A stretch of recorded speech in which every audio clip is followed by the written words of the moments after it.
Helo, a chroeso i rhifyn mis Mawrth o Bodlediad Eryri. Ioan Gwilym dwi'n o swyddogion cyfathrebu awdurdod Parc Cenedlaethol Eryri. Y mis yma mi fyddai'n edrych ar yr heriau sy'n wynebu rhai o gymunedau cefn gwlad Eryri.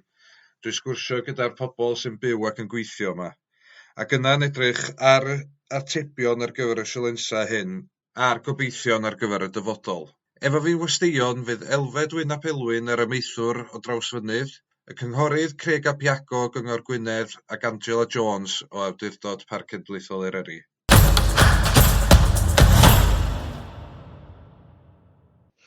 Efo fi wan, mae Elfed o Drawsfynydd, Elfed Wyn ap Elwyn. So chdi'n mynd i roi chydig bach o hanes a cefndir dy hun i fi, Elfed? Dim problem. Dwi'n dod o Drawsfynydd. Fy'n enw i Elfed Wyn ap Elwyn ac dwi'n ffarmio yng Nghwn Prysor. Ardal bendigedig o fewn cyffiniau Parc Cenedlaethol Eryri. Ac mae'r teulu wedi bod yn ffarmio ers canrifoedd o fewn yr ardal yma. Ac dwi'n falch iawn o'r ardal dwi'n byw ynddi. Be di'r, ti di cyffwrdd efo lot o bethau nes i sôn yn barod, ond be di'r, mae gennym ni'r enwedd arbennig yn y parc, naw ohonyn nhw, ond be sy'n neud Eryri'n arbennig i chdi? Y bobl, yn sicr, dwi'n meddwl fod y cymunedau, pob un cymuned efo cymeriad i'w hun iddo fo, ac y bobl sy'n neud y cymeriad yn ei bob ardal. Mae yna llon sach o gymeriadau cefn gwlad yn byw yn mob pentre ar arfer lle. Ac dwi'n falch iawn o y cymeriadau sgynnu ar hyd yr lle yma. Ac wrth gwrs y diwylliant Cymreig, a maen nhw'n byw yn y fo'n dydd a'r iaith Gymraeg hefyd, ynddi? Na'n fo, o'n i'n mynd i gyffwrdd efo'r iaith Gymraeg efo chdi. Ti'n gweld bod yr iaith mae bufiogrwydd i'r iaith Gymraeg yn un o'r rhinweddau nes i gyffwrdd ar y cynt. Ti'n gweld bod statws y Gymraeg yn parhau i fod mor gry a mae wedi bod erioed yma? Mae'n andros. Dwi'n meddwl fod yr ymdeimlad Gymraeg yn gry, andal i fod yn andros o gry yma, ond mae yna lawer iawn o bethau dyn ni'n gwneud i sicrhau fod o'n aros yn gry. Drwy ddelio gyda problem ail dai, drwy wneud siŵr bod pobl ifanc yn gallu byw fe'n cymunedau ni. Ac hefyd, jyst sicrhau fod y Gymraeg yn cael y gefnogaeth drwy greu gwaith i bobl lleol o fewn y cymunedau yma hefyd. Mae hwnna'n un o'r pethau mwyaf heriol yn eisiau siarad efo chdi amdan. Mae y pandemig o bosib wedi amlygu heriau ailgartrefi sydd mewn cymunedau cefn gwlad fel Eryri. Be di dy tec di ar hynny? Wel, dwi'n meddwl fod angen gwaredu ail dai yn gyfan gwbl, ac yr unig ail dai sy'n ei ddisgrifio fysa ar ôl ydy rhyw ganran bach dan bechnogaeth y gymuned sy'n cael ei ddefnyddio gan y gymuned, felly i roi profiadau o'r ardal i bobl, a sy'n elw'n aros yn lleol wedyn. Ond eto, ddim ail dai ydy'r unig broblem. Mae angen sicrhau fod prisio tai yn fforddiadwy o'n cymunedau ni, ac fod bobl yn cael eu cefnogaeth i ddechrau busnesau bach eu hunan. Ti'n meddwl bod y cyfleoedd yna i bobl? Na, dwi ddim, i ddweud gwir. Dwi'n meddwl fod Cymru bach tu ôl i wrach efo rhoi cefnogaeth i bobl ddechrau busnes. Mae yna wasanaethau, ond dwi'n meddwl bod o'n dda i allu mwy o anogaeth o fewn cymuned ac creu mwy o fodau i bobl allu datblygu busnes. Na gynllun dod o fuan Land Empowerment. Mae yna syniad am gael Land Empowerment Act fysa rhoi cefnogaeth i bobl lleol brynu i gymunedau, i brynu adeiladau o fewn y gymuned i allu gwneud busnesau ac ati yn nhw, a chyfleoedd hefyd. Felly dwi'n meddwl bod o'n allweddol i wneud mwy o bethau fel yna, creu cyfleoedd. Ti'n meddwl bod, rhaid chdi watcho beth ti'n dweud, cyrff fel y parc, Cyngor Gwynedd, Cyngor Conwy, ti'n meddwl bod nhw'n gwneud digon i warchod cymunedau a lle fedra ni wella mewn ffordd? Dwi'n meddwl fod na, os ydyn yn y gorffennol, ddim wan, yn y gorffennol, wrach o pethau di cael ei ganolbwyntio i ddod y bobl yma ac wneud siŵr fod y bobl yn gwario arian yn lleol, ac wrach di cymryd y ganiataol o bobl sy'n byw o fewn y cymunedau, ond yn sicr mae'r drafodaeth di dechrau wan ac mae yna bethau'n dechrau newid. Ac dwi'n meddwl mae yna ddipyn o ffordd i fynd eto, ond dwi'n sicr yn gallu gweld y cynghora a'r parc ac llawer iawn y gyrff eraill yn dechrau sylwi wan, ond mae'r bobl sy'n byw yna, mae'n arbennig. Mae'r gymdeithas yma'n arbennig ac mae pethau'n dechrau newid, dwi'n meddwl. Da iawn. Ola, Elfed, swn i'n caru cael gwybod be mae Eryri'r dyfodol yn edrych fel i chdi?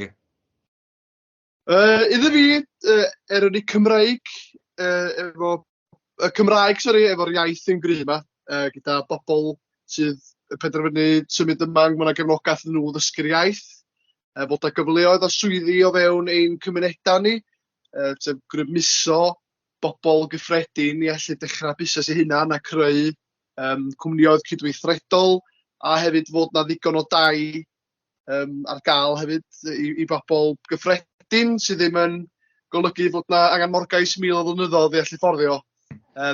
Ac fod y bobl sydd dod yma'r wylia'n defnyddio cyfleusterau ni fel mynd i ryw westy, neu gwersylla, neu carafanio, neu B&Bs, fatha'r hen ffordd o wneud pethau.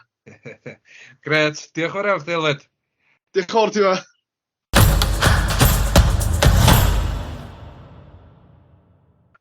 Felly, efo fi wan, mae Craig ap Iago, Cynghorydd Gwynedd. Craig, fedri di sôn chydig bach am dy gefndir personol a sut ti di landio ar y cyngor? Wel, mae dad fi yn yr awrli ac mae teulu fi o Dyffryn yn reiddiol, ond ges i fy ngeni yn Lloegr yn ymffodus, dim bai fi oedd ni. Ac magi round Europe. A wedyn, pan o'n i'n 30, nath taid fi farw yn Caernarfon, nes i ddod yn ôl i Cynebrwng yna, a wedyn penderfynu, dwi eisiau dod adre. So, nes i symud adre ychydig bach ar ôl hynny, dysgu Cymraeg. Ac, cos dwi wedi byw ran y byd, dwi wedi byw yn America, Zealand Newydd, Ffrainc, Sbaen, yr Almaen, Cyprus, yr Aifft, lot o lefydd, ie. Ac pan nes i gyrraedd yma i aros, o'n i fatha, oh my god, mae'n rhywbeth arbennig yn fama. Ac y peth gorau, mae yna loethiau pethau os ni'n gallu restru rwan a disgrifio pa mor dda di'r ardal yma, ond y peth gorau amdano fo ydi y synwyr cymunedol. Dydy synwyr cymunedol ddim yn bodoli yn lot o lefydd yn y byd dim mwy, ond mae'n really cryf yn fama. So, bod na bobl efo mwy o bres na bobl eraill, dyn ni gyd yn mynd i'r un ysgolion, dyn ni gyd yn mynd i'r un pubs, dyn ni gyd yn cefnogi'r un teams, mae plant ni yn chwarae yn mynd i'r un ysgolion a bob dim fel yna. So mae hynny'n sain iach o cymuned. So, y peth gorau am yr ardal yma di hynny. Ac unwaith nes i symud yr adre a dysgu y iaith, ond nes i droi rhywbeth doi ddim yn wleidyddol o gwbl, i fod yn wleidyddol ac eisiau wffio dros cymuned fi. So, dyna pam dwi'n cynghorydd. Na fo, mae elfen gymunedol na, mae hwnna'n rhywbeth difyr, a dyna beth ni'n trafod ar y rhifyn yma o'r podlediad. So, ti'n aelod tai ar y cabinet.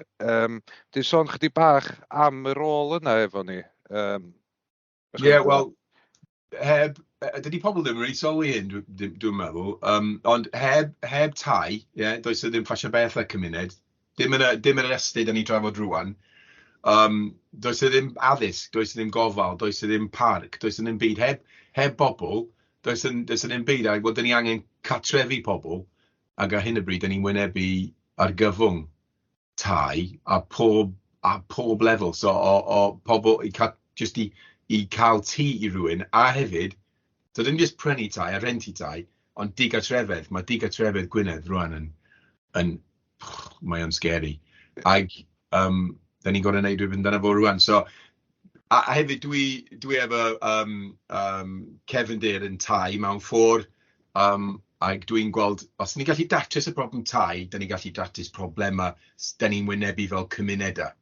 So, dyna bedi motivations fi, ag mae o'n gret i weld bod ni yn gallu ennill. A dyna beth sy'n ella yn ar goll yn cymuned y Cymraeg rwan ydy, mae yna synwyr o diffyg reolaeth, diffyg hunan reolaeth, as in, da ni'n cael reoli bywyd yn ni, gen i ni'n reolaeth dros dy fo. So ti'n allan rhoi gorau, neu ti'n mynd y flin, wel dwi'n eisiau hynny fel dyfodol i plant fi. So be dyn ni eisiau ydy cael rhyw fath o reolaeth yn ôl, ar ôl hynny ti'n cael gobaith, gobeithio. Da ni'n gweld lot rhan, ti sôn dy hun am bod na argyfwng yn mynd ymlaen efo tai, da ni'n gweld o yn Gwynedd ag Eryri, y busnes ailgartrefi mae Airbnbs. Be di dy farn di am y sefyllfa yna mewn ffordd, ac pobl yn prynu tai ac ddim necessarily yn dod yma ac yn byw llawn amser? Dwi'n meddwl bod o'n really nuanced. Dydy y sefyllfa ddim yn ddi a gwyn. Dydy o ddim yn pobl ail dau yn ddrwg a pobl lleol yn da. Mae o'n really, really nuanced. Ond be faswn ni yn deud ydy, mae nhw rôl i ail dau yn economi twristiaeth, economi wledig fel i ni. Ond ti angen reolaeth lleol dros dy fo.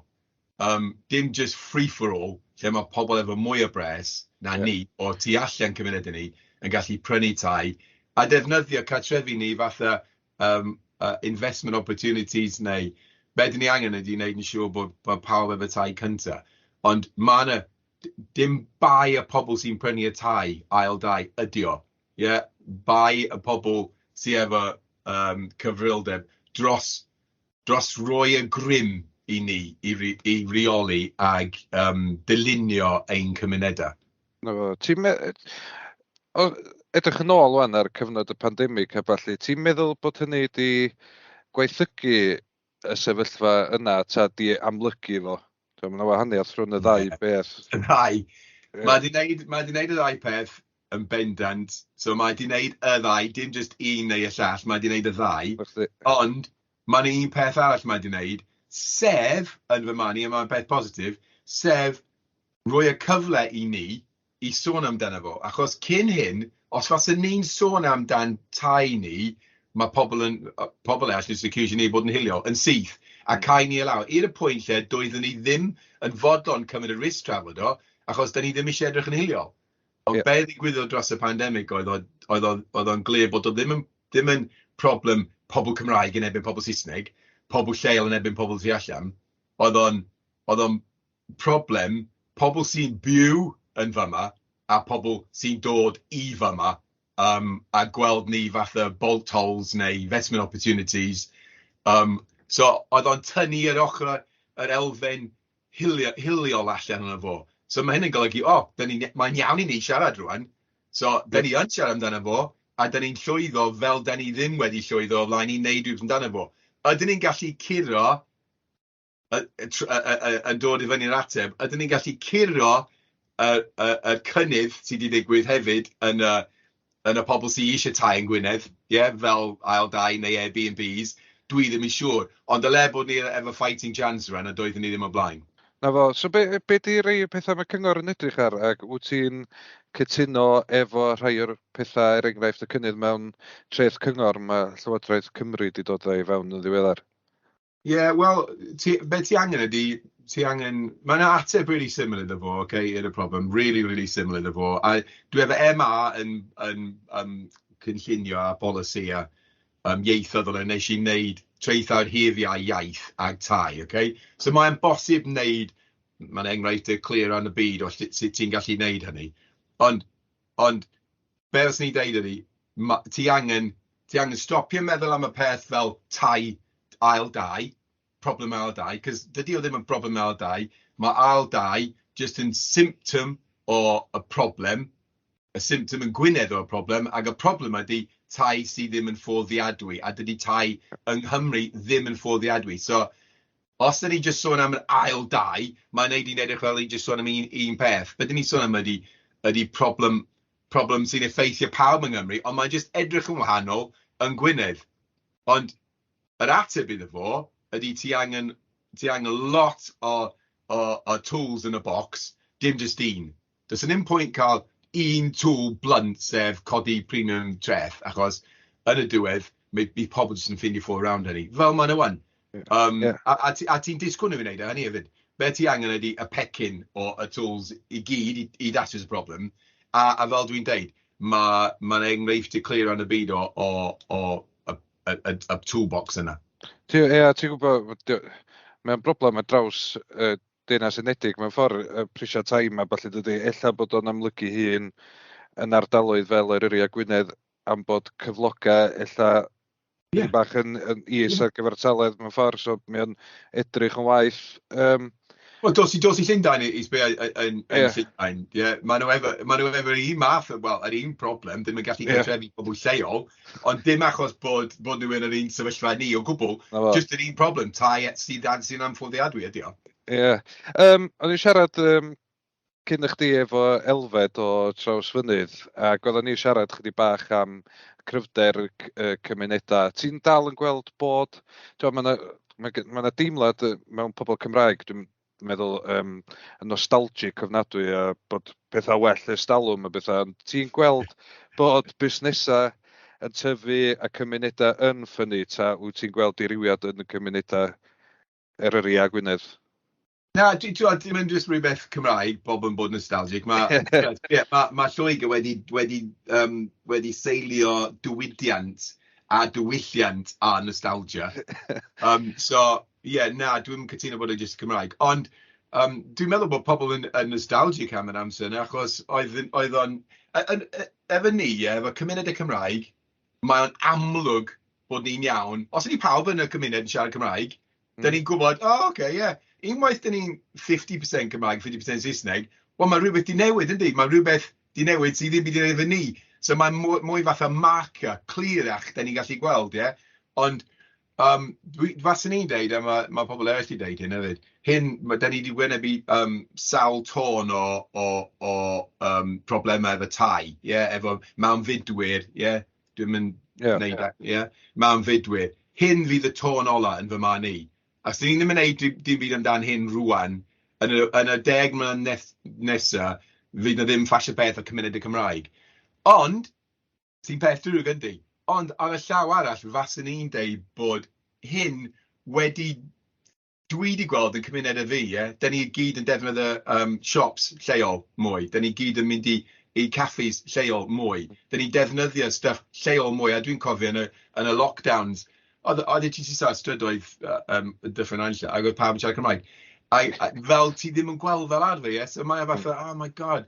So mae'n heriau efo fo, ond dwi'n gweld yn awydd di tyfu, ac da ni di mynd yn ôl at be di default ni, sef edrych yn ôl yn gilydd, Ac os da ni gallu cael y grym, mwy o rym i wneud hynny, da ni gallu ennill. Os da ni ddim yn ennill cael y grym, mae'n anodd, cos yn y diwedd, yn y system da ni'n gweithio, da ni'n byw ynddo rwan, money talks, ac yn y diwedd, da ni ddim yn gallu curo os ydy o'n just yn dod y lawr i pres. Na i ddod nôl at hynna mewn da eiliad, ond dwi jyst eisiau mynd jyst reit ar y cychwyn pan o'ch chi sôn bod chdi wedi byw yn llefydd gwahanol a bod dim a wedi dod nôl i'r ardal yma. Be nath wneud i chdi, be oedd yr eureka moment o fod isio byw yma a be ti'n mwynhau am Gwynedd, be ti'n mwynhau am Eryri? I fi, so dwi, bod fi, pan ti yn y forces, neu plentyn yn y forces, ti'n tyfu i fyny a rhywun yn gofyn i chdi llew ti, ti'n gallu deud llew ti, o le ti'n dod, oherwydd bod ti'n symud pob 2 flynedd, ond cymrod o'n i, ond magu a wedyn symud y gwmpas, byw round y byd, Cymro, wedyn dod adra i Cynebrwng Taid a gweld teulu fi i gyd yn siarad Cymraeg, a fi a chwiorydd fi eto yn gweld ni ydy'r rai sydd ddim yn siarad iaith teulu ni. So, mae'n issue yna, achos hynna'n iaith fi ydy hyn, ond dwi ddim fel y pobl dwi'n uniaethu efo. So, rhyfedd. So, nes i benderfynu iawn, dwi'n mynd i dysgu Cymraeg. Ac i fod yn onest, y beth nath newid bywyd fi mwyaf oedd mynd ar y cwrs Cymraeg, achos nath ni jyst newid sut dwi'n meddwl, newid sut dwi'n sbio ar y byd, newid blaenoriaethu fi. A wedyn unwaith nes i symud yn ôl a symud i Llanllyfni, oedd o'n jyst fatha, oh my god, mae o'n bosib byw fel hyn. Achos mae pob math o diffiniad o cymunedau yndi, ond y math o cymuned dwi'n meddwl bod ni yng Nghymru eisiau, ydy y math o cymuned lle mae'n anodd. Mae'n eitha nostalgic, achos mae'n rhywbeth o'r y 50au, mae o'n matha peth 50au, ond dydy ddim yn golygu bod y beth drwg, a dwi'n meddwl bod pawb yn chwilio am hynny rwan, y math o gyfnogaeth yna. I fi, mae'n kind of dau eureka moment. Un oedd dysgu y Cymraeg, achos nath i jyst newid fi, ac un oedd symud nôl i Llanllyfni. A wedyn ar ôl hynny, ffindio i fyny y stryd yn Llanllyfni, yr mynwent llawn teulu fi, yn mynd yn ôl canrifoedd. Oedd hynny fatha, oh my god, dwi actually adra, dwi'n ôl yma. Ie, briliant. Wel, diolch i chdi am ymuno fi, gyda just un cwestiwn arall. Sef, sut mae Gwynedd, neu sut mae Eryri, neu Gogledd Gorllewin, Cymru y dyfodol yn edrych i Craig a Iago? Wel, heilog, heilog, na, dwi efo 3 o blant, so nhw ydi dyfodol fi. A dwi wedi creu 3 o blant Cymraeg, ag maen nhw off yma, ag be dwi eisiau, be dwi eisiau mwyn y dim byd arall ydy bod plant fi, a sy'n metafor am plant pawb, eisiau aros yn Gwynedd, a dim just eisiau, ond gweld bod o'n peth positif i ddewis byw ag aros yma. Os ydy pobl eisiau mynd i ffwrdd, mae'n o'r llwyan yndi, cos dwi wedi gwneud, dwi wedi nôl, a mae sawl person yn gwneud hynny, ond be di o rwan ydy, yn fy man i, dyn ni ar y pwynt lle, mae o'n edrych fel, os ti eisiau aros yma, iawn, ond really ti angen mynd i ffwrdd a wedyn dod yn ôl. Wel, pam? Dydy pobl eraill yn meddwl fel yna. A mae lle yma more stunning ac efo cymaint o potential a cymaint i gynnig. A dyna pam mae miloedd o bobl yn dod yma bob blwyddyn, ie? So os ydyn ni'n gweld o, dyn ni angen gweld o, a dyn ni angen rhoi reswm, a dyna beth dwi'n gweithio ar, a dyna beth mae pobl fel fi yn gweithio ar, pobl fel y parc i'r enghraifft, yn trio creu dyfodol lle mae plant ni yn gallu ffynnu, a dwi'n mynd i stopio, so. Gret. Gwaith gwych, Craig. Diolch fawr iawn i chdi, a diolch am ymuno fi heddiw. Cyfle, met.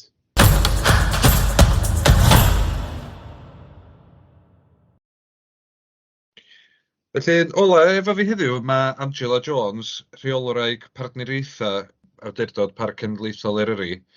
Angela, da ni wedi bod yn siarad yn barod efo Elfed Wyn ap Elwyn a Craig ap Iago am chydig bach o pryderon ag manteision sydd yna i fyw yn cymunedau cefn gwlad Eryri.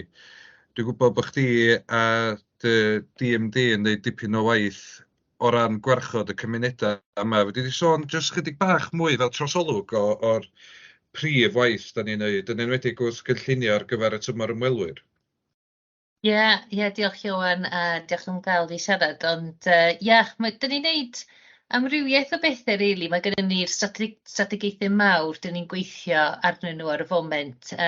Enghraifft, un ohonyn nhw ydy strategaeth parcio trafnidiaeth yn ardal yr Wyddfa ac Ogwen, Dyffryn Ogwen. So mae hwnna yn helpu ni yn bendant paratoi ar gyfer y tymor sydd i ddod rwan, ac yn y dyfodol mae o'n cynllun hir dymor wrth gwrs.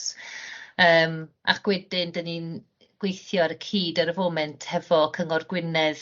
Mae gennym ni memorandum o dealltwraeth i cydweithio ar strategaeth eto hir dymor twristiaeth gynaladwy, neu yr economi ymweld. A mae hwnna wedi cael ei seilio, rili, ar wneud yn siŵr bod y cydbwysedd yma yn ein cymunedau ni a'r ardal i gyd yn well tuag at y cymunedau sydd yn byw ac yn gweithio yma llawn amser de. Ond wedyn hefyd mae tîm fi yn edrych ar llefydd ac pethau penodol. Enghraifft, mae gennym ni lot o bwysau ar y foment mewn un ardal o gwmpas llwybr Watkin yn Nant Gwynant, jyst i fyny o Bodlediad tuag at Pen y Pas. A ni wedi creu efo'r partneriaid i gyd yn yr ardal yna cynllun lle pwrpasol ac ar y cyd efo'r cymuned a gweithio hefo pryderon nhw i weld be mae'n bosib i ni fel Parc Genedlaethol wneud yn yr ardal. Amlwg, does dim pawb yn deall bod ni ddim yn perthyn i'r tir y parc yn amlwg. Felly mae rhaid i ni gweithio efo'r partneriaid i gyd, Dirydolaeth Genedlaethol, Cyfoeth Naturiol Cymru, Cyngor Gwynedd wrth gwrs, i wneud yn siŵr bod ni'n galluogi rili y mesuryddion sydd angen cael droed mewn lle ar gyfer Pasg a'r ha sydd i ddod. Dwi wedi gweld llynadd, fe oedd lot o staff yr awdurdod yn gweithio'n galed ar daclo problemau yn Pen y Pas, a drwy weithio efo'n gilydd efo Cyngor Gwynedd, yr heddlu, mae'r strategaethau sydd wedi cael ei roed mewn lle fanna i weld wedi bod yn llwyddiannus iawn. Dwi'n poeni weithiau bod pobl yn meddwl bod ni yn gorff gwrth ymwelwyr, ond da ni yn bell o fod yn hynny, jyst bod ni angen ffeindio'r balans iawn rhwng gwarchod y cymunedau a annog ymwelwyr ddod i'r ardal, achos mae o'n ardal, da ni isio pobl ddod i fwynhau, dydy. Hybu twristiaeth gynaladwy ydy un o'n prif gols ni mewn ffordd, a da chi'n neud lot o'r gwaith yna efo Transport for Wales ac yn y blaen hefyd, ydych? Ydyn, yn union, a ni wedi bod yn lwcus cael yr cefnogaeth gan Llywodraeth Cymru drwy Trafnidiaeth Cymru, a mae'r strategaeth yna sydd yn penodol ar gyfer ar y foment yr Wyddfa a Dyffryn Ogwen, achos dyna le mae'r pwysau fwyaf, ac oedden nhw yn y goffennol pan nath y strategaeth yma gael ei greu. Ond y bwriad hir dymor bydd pob dim dyn ni'n dysgu yn yr ardaloedd yna yn cael ei lledaenu dros yr holl ardal i gyd. A dyna pam mae mor bwysig i gweithio hefo'r awdurdodau lleol hefyd wrth gwrs, achos mae nhw sydd yn gyfrifol am trafnidiaeth cyhoeddus yn yr ardal. Ond felly, ar rhan gwarchod cymunedau, dwi'n meddwl mae'n rili bwysig i ddeud bod y strategaeth yna yn cant y cant yn gweithio efo be mae'r cymunedau yn yr ardal isio gweld, a ella mae'r strategaeth yn unigryw oherwydd hynny, a mae'n rhywbeth uchelgeisiol, mae o'n newid mewn meddylfryd i ni gyd sydd yn byw ac yn gweithio yma llawn amser ac i bobl sydd yn dod i ymweld. Ond mae o'i fod yn union ar be mae'r cymunedau isio ddatblygu neu isio creu y manteision yma o gael y pobl i ddod i'r ardal, o mewn ffordd maen nhw isio rheoli fo, ac ella yn y ffordd maen nhw'n gallu cael fwy o fydd ohono fo hefyd. So sut maen nhw isio ymateb i hwnna, sut fath o busnesau newydd sydd yn gallu ddod yn yr ardal oherwydd system newydd yma o drefeili o gwmpas yr ardal hefyd, ac mae'n oll bwysig bod nhw yn rhoi y weledigaeth lleol yna, ac dyn ni fel corff wedyn mewn sefyllfa gri mynd at Llywodraeth Cymru a pwy bynnag sydd yn gallu buddsoddi yn yr ardal a deud dyma be mae'r cymunedau'n eisiau weld, ac gobeithio dyn ni gallu gyflawni o weledigaeth yna. Mae hwnna'n oll bwysig i wneud yn siŵr bod o'n dod o'r cymuned, dim o ni fel cyrff cyhoeddus. Mae yna dipyn o sylw wedi bod yn cael ei roi gennym ni yn y blynyddoedd diweddar i dathlu rhinweddau arbennig Eryri am y cydlyniant cymunedol bywiogrwydd iaith Gymraeg yn 2 o'r 9 rhinwedd arbennig. Ac un cynllun mae tîm chdi wedi bod yn gweithio ar, eto cynllun arall sydd wedi bod yn llwyddiannus, di cynllun Llysgenhadon. Wedi di just sôn chydig bach am sut mae hwnna'n gweithio fyny a sut wedi'th pobl ymuno efo fo? Siwr. So mae ar-lein i gyd, so mae'n haws i unrhyw un cael ymunediad ato fo. So Llysgenhad Eryri, mae yna bron 700 o bobl wedi dod yn Llysgenhadon i'r parc erbyn hyn sydd yn anhygoel. Ac eto hefo'r cynllun yna, o'n i'n gweliadwrus, o'n i'n isio bwyslais fod ar y rhinweddau arbennig fel bod pobl yn cael blas o pob dim mae'r Parc Genedlaethol yn sefyll amdano fo. Felly mae yna modiwl ar gyfer pob un o'r rhinweddau, a fel ti'n sôn, Ioan, mae cydluniad cymunedol un o'r rhinweddau yna. So yn y modiwl yna, mae yna 7 uned le mae bobl yn gallu darllen am a dysgu am be sy'n arbennig am y gymunedau yma. Mae yna enghraifft uned ar gyfer y papurau bro sydd yn bodoli yn yr ardal, un arall ar y chwedle a storïau sydd yn bodoli yma sydd yn eto'n unigryw i'r ardal. So mae yna lot o pethau wahanol, tra wahanol, dyn ni'n gobeithio, sydd ddim yn cael o just edrych drwy Google neu just ffigo fyny rhyw erthygl yn y papur newydd. Mae hyn yn mynd yn ddwfn i fewn i'r ardal ac gobeithio rhoi argraff wahanol i bobl o'r diwylliant yma a sut ydi o i fyw yn lle fel hyn. Just ar y nodyn yna hefyd, ac i gloi, Angela, dwi'n gwybod bod chdi wedi dod i fyw i ymylon Eryri. Be sy'n gwneud Eryri yn arbennig i chdi? Wel, pob dim. Dwi wrth fy modd yn y lle yma ers dod i fyw yma. Ac dwi'n meddwl yr amrywiaeth o bethau sydd yn gwmpas ni, y ffaith bod ni gen yr môr a'r mynyddoedd y mor agos, ond honestly, Ioan, mae sut mae pobl yn teimlo am yr ardal sydd yn bwysig i fi. Yr perthynas yna rhwng y tirwedd a'r pobl a sut maen nhw yn plethu fewn, mae pob dim yn plethu fewn at ei gilydd a pa mor bwysig mae yr ardal yma i'r bobl sydd yn byw yma llawn amser ac yn edrych ar ei ôl o. Mae hwnna yn anhygoel o deimlad i weld ac i gael yn crwydro o gwmpas y lle yma. Gret, diolch yn fawr iawn, Angela. Diolch yn fawr, Ioan.